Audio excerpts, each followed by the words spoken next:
What's up guys? So yun, Mark safe tayo.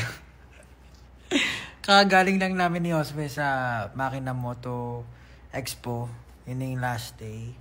Ang daming tao doon, sobrang daming tao. Tapos, ang daming magagandang mga motor na naka-display. Pero Mark safe tayo. Medyo hindi pa ako makapili kung ano yung gusto kong bike na bilhin. Pero, daming tao doon, daming freebies. First time ko maka-attend ng expo. And sobrang na-enjoy ko yung pag-visit ko doon. Maayos yung lugar. Wala lang, naka-enjoy. Kasama ko rin si Russell tsaka si Jay ng first one. Na-enjoy naman namin. Tapos, ayun lang, libot-libot lang kami doon. Window shopping. Nag-ride. Halos lahat ng bike inupuan namin. Tapos picture-picture.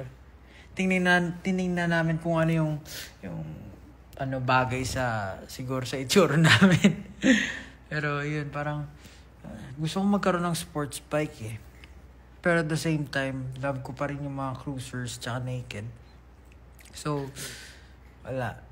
Since mag-world tour, siguro mag-world tour kami. Baka pause muna. Pero tingnan natin. Baka magkaroon ng part 3 tapos gumalaw na talaga si Pablo. Gumalaw! Anyway, hanggang alas 9 lang yun. Wala na siguro, sarado na ngayon. Next time ulit. Na-meet ko pala si Sir Zach kanina.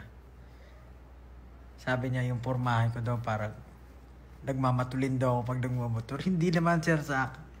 Chill lang si Pablo mag-ride. Diba? Dapat chill lang palagi para safe. Para always mark safe.